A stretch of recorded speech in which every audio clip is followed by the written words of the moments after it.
A gente tem um STF, a gente já comentou sobre isso no nosso Jornal do Meio-Dia, né? Correto. Provavelmente a gente vai fazer um comentário um pouco mais extenso amanhã, mas vamos só dar uma passada, porque o Supremo Tribunal Federal vai estar retomando hoje o julgamento que vai estar discutindo a criminalização do porte de drogas para consumo próprio, né? É um tema que não se fala em outro assunto, a gente já trouxe isso em outras oportunidades, hoje foi da mesma forma e com certeza amanhã o tema vai continuar.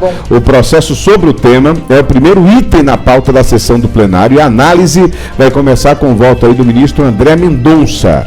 A discussão trata de drogas no geral, até o momento, no entanto, foram apresentados aí 5 votos a favor da descriminalização, libera, só que não é o libera geral, só na maconha e para o consumo próprio, mantendo aí a criminalização do porte para uso pessoal de demais drogas. Já a maioria de 6 votos formada aí para reconhecer que o Supremo deve fixar um critério objetivo que diferencie o usuário de droga e traficante, com um parâmetro, né, que leve em conta a quantidade de drogas. E muitos estão perguntando, né? Você vai comprar de quem? Onde é que você vai adquirir? Como é que vai funcionar? É o chamado buraco jurídico, exatamente. Fica naquela, não, olha, você me encontrou com um pouquinho de droga aqui, agora o negão chega aqui. Você comprou na mão de quem?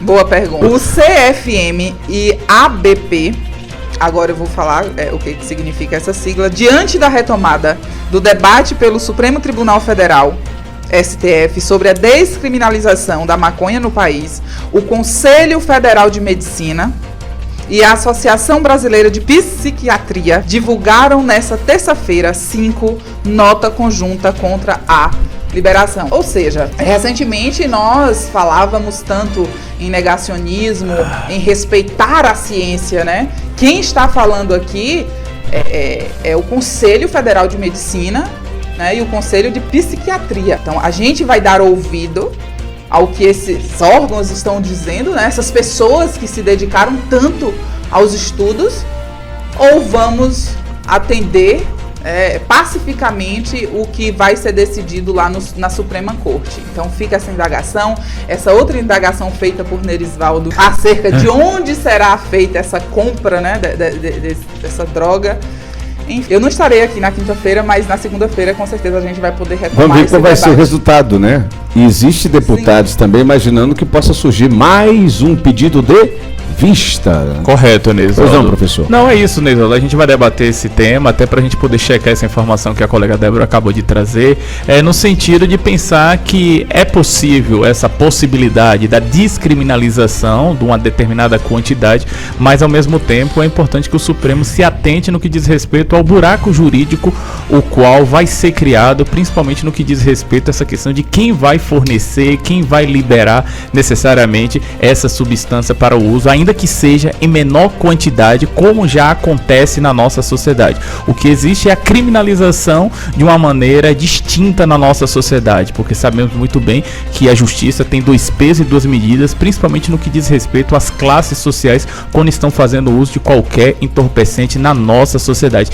Isso é fato. As pesquisas e a própria dados, ciência, né, professor, isso, a própria ciência, o loiro dos olhos azuis é pego com uma quantidade, é tratado de uma forma, se um negão é pego ali na no bairro esquina, numa periferia, é tratado de outra. Isso forma. São dados. Ou por isso que a minha preocupação agora, nesse momento, é mais precisamente esse buraco jurídico, o qual pode se abrir ainda mais diante dessa situação. Embora eu seja favorável à descriminalização dessa quantidade para uso pessoal, mas é importante também pensar o outro lado, como eu disse, da questão do buraco jurídico, o qual o Supremo precisa se atentar. Gostaríamos muito, de modo geral, é claro aqui, que esse debate estivesse sendo feito pelo Congresso, não necessariamente para o Supremo, mas de antes, né? Isso é um processo ser feito bem antes, né? Porque assim, tem gerado um desgaste na nossa sociedade, certo? Eu espero que mais rápido possível resolva aí essa situação, porque a gente precisa avançar nessa pauta, até porque tem outras pautas também tão importantes quanto essa, porque eu não estou dizendo que essa pauta não é importante, essa pauta é extremamente importante, muito importante, mas também temos outras pautas importantes que precisamos debater, mais precisamente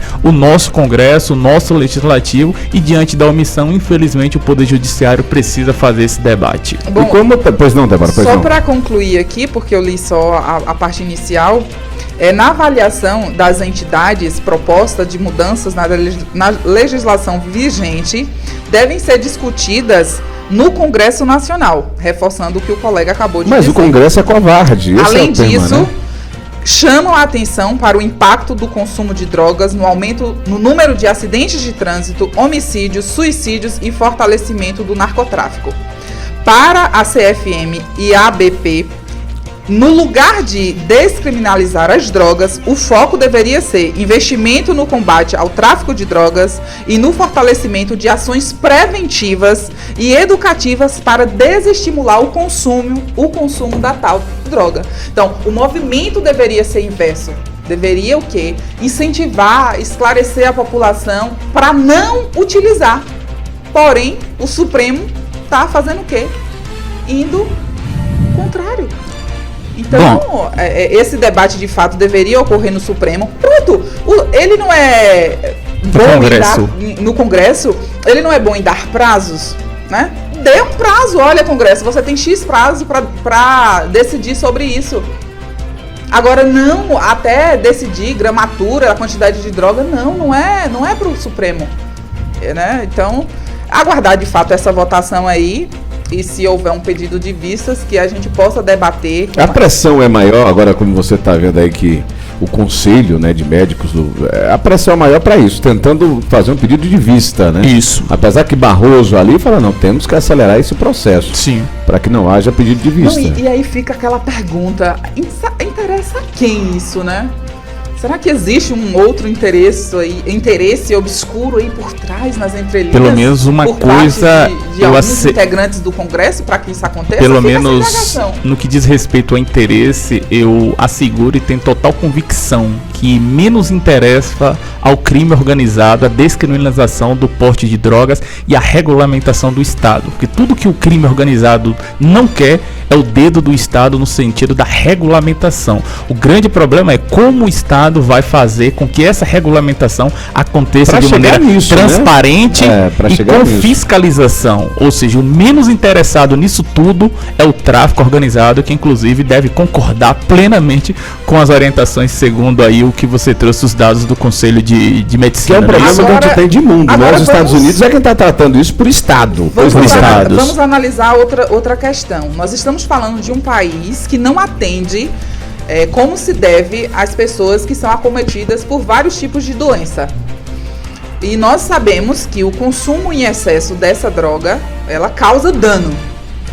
Então, a gente vai ter um aumento, né, de pessoas necessitando de acompanhamento.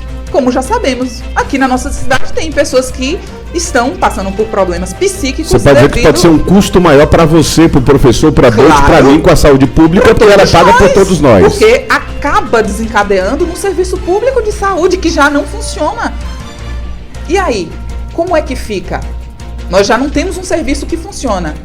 A gente vai sobrecarregar esse serviço?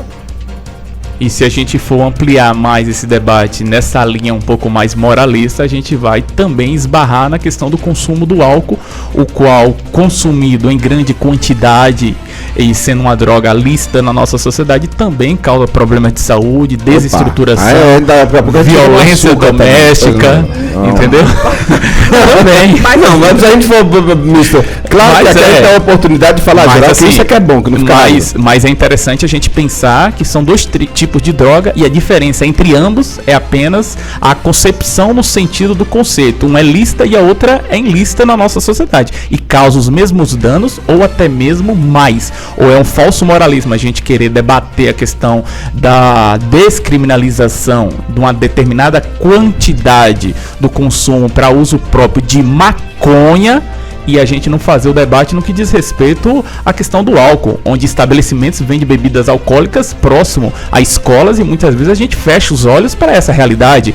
A violência doméstica, os dados apontam que começa muito mais no que diz respeito ao álcool do que no que diz respeito ao consumo da maconha, certo? Eu não estou aqui necessariamente fazendo um juízo de valor, mas trazendo para a discussão a questão do álcool na nossa sociedade, a qual consome, se embriaga, causa vários acidentes, várias várias mortes, tragédias, violência doméstica, mas a gente fecha os olhos para essa droga. Ou seja, se for para a gente fazer esse debate de maneira profunda, a gente vai ter que colocar esses dois pesos na mesma balança e analisar os dados, Débora, para a gente ver, buscar entender de fato o que causa mais males, vícios à nossa sociedade. Bom, mas eu não vou resolver o problema do álcool com essa questão da maconha. Pelo contrário, só vou estar piorando a situação. Então, no momento, estamos debatendo a questão da maconha, os efeitos, né, desse consumo excessivo na nossa sociedade, o que pode acarretar no sistema de saúde. Essa questão do álcool é sim uma questão que deve sim ser debatida, concordo, a questão do fumo, do cigarro, devemos debater. Vamos lá, Supremo, não está tomando bandeira, partido acerca da maconha? Tome partido também acerca do álcool e do cigarro. A cobrança tem que ser para somar. Não achar que, porque o álcool também causa dano, o fumo também causa dano, a gente agora também vai querer... Não, a gente só vai estar piorando a situação. O movimento tem que ser inverso. E não querer, porque o álcool e o fumo causa dano, então a gente também vai descriminalizar a maconha. Não. Os países que descriminalizaram, pelo contrário, tiveram um efeito contrário no sentido, sobretudo, da diminuição no que diz respeito ao tráfico e a melhoria, por incrível que pareça, nos serviços públicos. Ou seja, fica aí como exemplo os países que fizeram essa proposta. Agora, eu não gosto de colocar, Débora, a questão dos países, porque o que os países fizeram foi a descriminalização por completo. A gente está discutindo o mínimo, que é a questão de uma quantidade para uso e consumo próprio, certo? Não, e outro fato que eu acabei de falar, a questão de estrutura. Né? A gente vai querer comparar Canadá, né? Outros países, Holanda, que tem outra situação com o Brasil.